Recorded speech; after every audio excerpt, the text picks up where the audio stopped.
వెనకాడి తిరిగి అమ్మవారిని చేత్తో రమ్మని పిలవండి అయ్యా. పడి పూజ భజన ఆధ్యాత్మిక కార్యక్రమానికి ప్రముఖ రాజయోగ శిక్షణ సంస్థ బ్రహ్మకుమారి విశ్వవిద్యాలయంలో మరి వేలాది మంది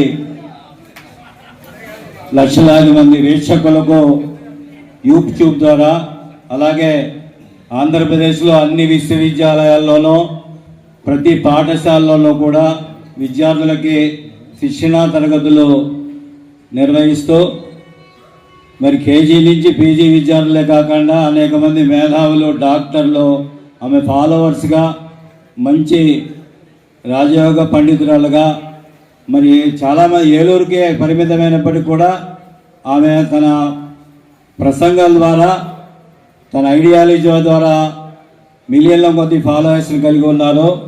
ఆవిడ బ్రహ్మకుమారి లావణ్య సిస్టర్.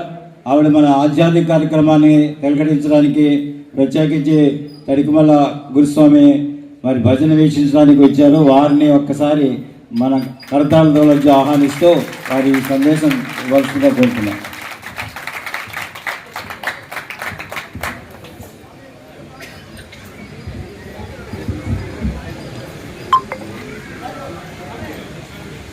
శాంతి.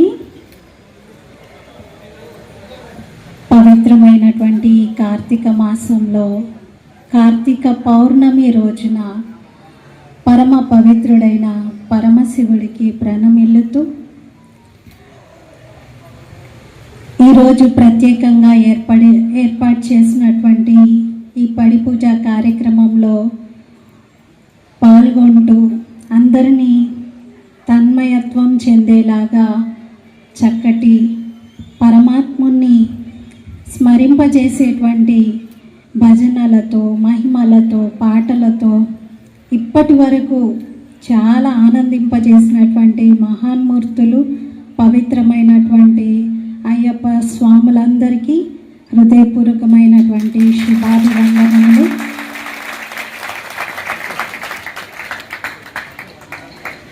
అయ్యప్ప స్వామిని కారణ జన్ముడు అంటారు. మీ అందరికీ తెలిసే ఉండొచ్చు వారి జన్మ ఎలా జరిగింది అని. మహిషి అనేటువంటి రాక్షసి యొక్క సంహారం చేయటానికి, మహిషి యొక్క మర్దన చేయటానికి అయ్యా అప్ప అంటే శివకేశవులు ఇద్దరి ద్వారా జన్మ తీసుకున్నటువంటి వారు అయ్యప్ప. వారి ద్వారానే ఆ మహిషి అనేటువంటి రాక్షసికి అంతం ఉంది. ఎందుకంటే ఆవిడ చాలా తపస్సు చేసి బ్రహ్మదేవుణ్ణి ప్రసన్నం చేసి నాకు శివకేశవుల ద్వారా జన్మించినటువంటి సంతానం చేతనే మృత్యువు కావాలి అని అడుగుతుంది. ఎందుకంటే శివకేశవులు ఇద్దరు పురుషులు కదా, వారి ద్వారా సంతానం అసాధ్యము, కాబట్టి నన్నెవరు చంపలేరు అని. ఇంతకీ ఎవరి మహిషి అంటే పూర్వజన్మలో ఆవిడ ఒక బ్రాహ్మణి. కానీ కామ వికారంతో ఉండడం కారణంగా ఆమెకి శాపం లభిస్తుంది, నువ్వు ఒక రాక్షసిగా జన్మించు అని.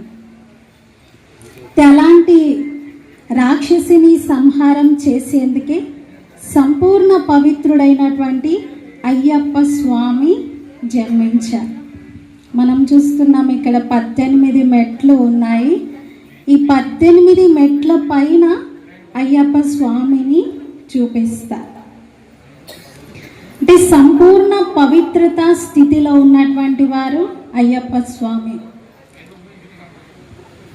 మొత్తం సృష్టిలో పరమశివుడు పవిత్రత సాగరుడు.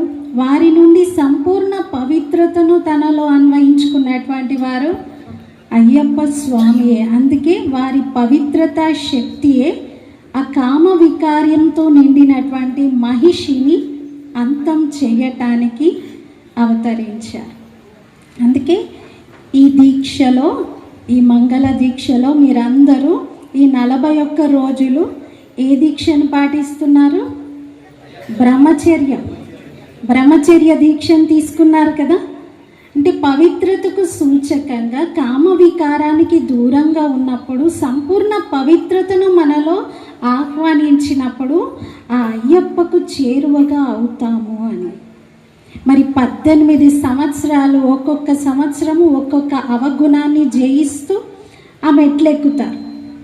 అయితే ఒక్కొక్క సంవత్సరము ఒక్కొక్కటి జయించాలి అని కాకుండా, అలాగే 41 రోజులు మాత్రమే దీక్షలో ఉన్నటువంటి నియమాలను పాటించడం కాకుండా, ఈ నియమాలు, ఇందులో పాటించే మర్యాదలన్నీ కూడా వీటి భావార్థాన్ని గ్రహిస్తూ మనం జీవితాంతం కోసం ఆచరిస్తే మనము అయ్యప్ప స్వామి చేరుకోలేమా?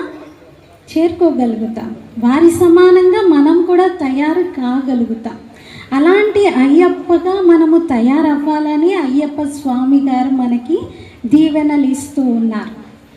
మరి దీక్షలో మీరు ఆచరించేటువంటి నియమాల్లో ఉదయమే చల్లటి నీళ్ళతో స్నానం చేస్తూ ఉన్నారు, బ్రహ్మ ముహూర్తంలో మేల్కొంటున్నారు. ఇది మనం నిత్యము చేయాల్సినది. బ్రహ్మ ముహూర్తంలో లేచి స్నానం చేశాక ఒక 10 నిమిషాలైనా ఆ పరమాత్ముని యొక్క స్మరణలో కూర్చోవాలి. అది మన జీవితంలో ఒక నియమంగా మనం చేసుకోవాలి. ఇప్పుడు ఈ దీక్షలోనే మీరు ఈ సంకల్పం తీసుకోండి. ఇప్పుడు నేను ఏవైతే ఆచరిస్తున్నానో వీటిని నా నిత్య జీవితంలో నిరంతరం సూక్ష్మ అర్థాన్ని గ్రహిస్తూ వాటి భావార్థాన్ని పాటించేలాగా నేను చేసుకోవాలి అని. దుర్భాషలు ఆడకూడదు, ఎవరిని దూషించకూడదు, ఎలాంటి అవగుణాన్ని నా లోపల కనిపించనివ్వకూడదు అని ఎంత జాగ్రత్త పడుతున్నారు. ఇవి మనల్ని ఒక్కొక్క మెట్టు ఎక్కిస్తాయి, మన లోపల ఉన్న అవగుణాలన్నింటినీ తొలగించి. ఇవి మనం జీవితాంతం కోసం ఆచరించాల్సినటువంటివి. అలాగే మీరు పైన షర్ట్ కూడా వేసుకోకుండా కంప్లీట్గా ఈ చలికాలంలో ఇంద్రియ నిగ్రహాన్ని పొందుతూ చాలా గొప్ప సాధన చేస్తున్నారు. పరమాత్ముడు అశరీరిగా, శరీర అభిమానానికి అతీతంగా అవ్వమని చెప్తారు.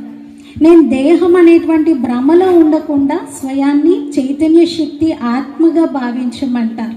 మరి అదే స్థితిని మనం తయారు చేసుకోవాలి. ఇక్కడ మనం ఇన్ని జ్యోతులు వెలిగించాం.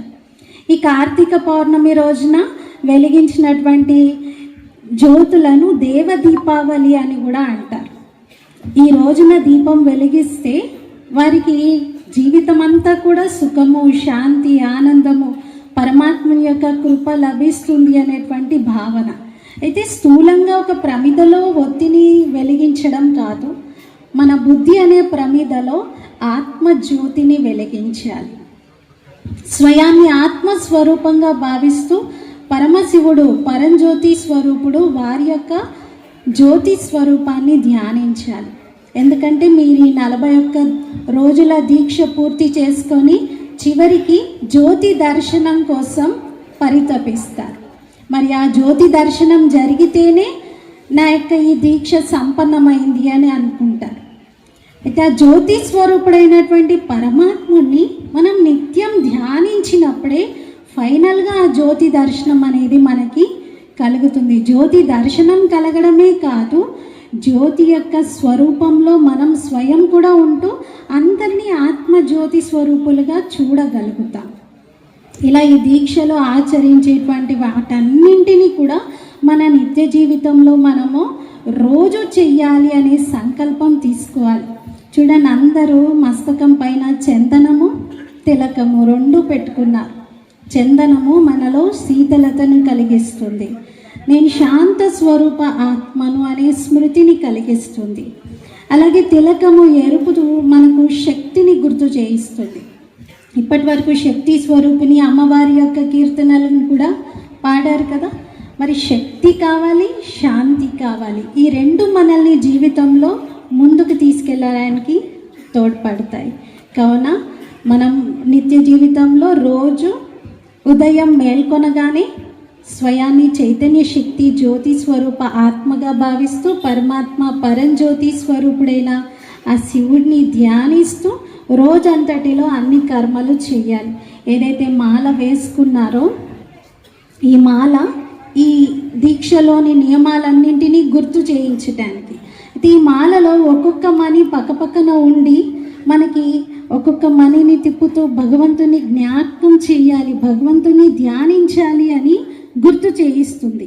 అయితే మాలను జపిస్తూ మనం కూడా మాలలో జపించబడే యోగ్యంగా తయారు కావాలి అని పరమాత్ముడు మనకి తెలియజేస్తున్నారు. మరి ఇంత పవిత్రమైనటువంటి దీక్షను మీరు తీసుకున్నారు.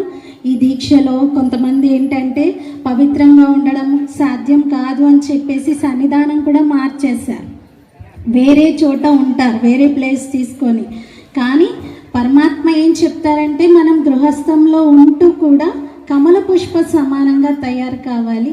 మన లోపల కమలం ఎలా అయితే బురదలో ఉంటూ కూడా బురద నీటికి అతీతంగా ఉంటుంది, ఏమాత్రం బురదను అంటకుండా ఉంటుంది. అది బురదలోనే పుడుతుంది, బురదలోనే పెరుగుతుంది, దాంట్లోనే వికసిస్తుంది. మరి మనం కూడా గృహస్థ జీవితంలో ఉంటూ కూడా అందులో ఉన్నటువంటి చెడు, అందులో ఉన్నటువంటి వికారాలకు అతీతంగా మన జీవితాన్ని పవిత్రంగా ఉంచుకున్నప్పుడు అప్పుడు మనం ఎంత చిన్న ప్లేస్లో అయినా కూడా మనము అందరినీ ప్రభావితం చేసేలాగా, అందరికీ ఆ మంచిని పంచేలాగా జీవించగలుగుతాం. మరి ఇంత గొప్ప సంకల్పంతో మీరందరూ చాలా కఠినమైనటువంటి నియమాలను ఆచరిస్తూ ఇంత గొప్ప దీక్షను తీసుకున్నారు. మీ అందరి శక్తితో ఇప్పుడు ఎన్నో ప్రపంచంలో ఉన్న చెడు ప్రకంపనాలు దూరం అవుతున్నాయి. ఇప్పుడున్నటువంటి ఈ ప్యూరిటీ పవర్తో అనేక సమస్యలు తొలగిపోతూ ఉన్నాయి. మీ అందరి శక్తి ప్రపంచానికి లోక కళ్యాణం చేసేదిగా తయారవుతుంది. ఈ 40 రోజుల దీక్షతోనే ఎంతో మార్పు వస్తుంది. ఎందుకంటే ఒకరు మాతో అన్నారు, ఈ దీక్షలో ఉన్నప్పుడు నేను ఏదైనా నిర్ణయం తీసుకుంటే అది ఇంకా నా లైఫ్కి కరెక్ట్గా సెట్ అయిపోతుంది, అందుకే ప్రతిసారి నేను దీక్ష తీసుకుంటాను, ఇప్పటికీ ఇది 3వసారి అని అన్నారు. అంటే ఈ దీక్ష సమయంలో మీలో ఉన్నటువంటి అద్భుతమైనటువంటి శక్తిని మీరు గుర్తిస్తూ ఈ పవిత్రతను కాపాడుతూ మీరు మంచి నిర్ణయాలు తీసుకుంటే అది మీ జీవితం కోసం చాలా గొప్ప పునాదిగా అవుతుంది. అటువంటి అనుభవమే మీరు చేస్తూ మీ చుట్టూ ఉన్న వారందరికీ కూడా అనుభూతి చేయిస్తారని ఆశిస్తూ మీ అందరికీ హృదయపూర్వకంగా ధన్యవాదాలు తెలియజేస్తున్నాను. ఈ కార్యక్రమంలో అవకాశం ఇచ్చినటువంటి శ్రీ శర్మ గారికి కూడా హృదయపూర్వకంగా ధన్యవాదాలు. థ్యాంక్ యూ అయ్యా. ఆధ్యాత్మిక జ్ఞానాన్ని అలాగే జీవన నైపుణ్యాలు, జీవిత రహస్యాలు అనేక విషయాల మీద అనేక వీడియోలు చేసి ప్రాచుర్యం పొందారు. ఆ శిక్షణాలయంలో కేవలం మనం బ్రహ్మకుమారి అనేది కాకుండా జీవితము, జీవన నైపుణ్యాలు, జీవన సాఫల్యం ఇటువంటి విషయాలు తెలుసుకోవాలంటే ఆవిడ పెద్ద మంచి ప్రవచనకర్తగా అనేక విశ్వవిద్యాలయాలు, యూనివర్సిటీలు అన్నీ స్పృశించాయి. మేము పెద్ద పెద్ద విద్యావేత్తలు అయినప్పటికీ కూడా వారి దగ్గర శిక్షణ తీసుకుంటూ నిత్య విద్యార్థులాగా ముందుకు వెళ్తున్నాం. అన్ని విద్యా సంస్థల వారు మన కార్యక్రమానికి ఇచ్చేసినందుకు అందరూ అయ్యప్పల తరఫున వారికి ధన్యవాదాలు తెలియజేసుకుంటూ ఓం శ్రీ స్వామియే శరణమయ్యప్ప.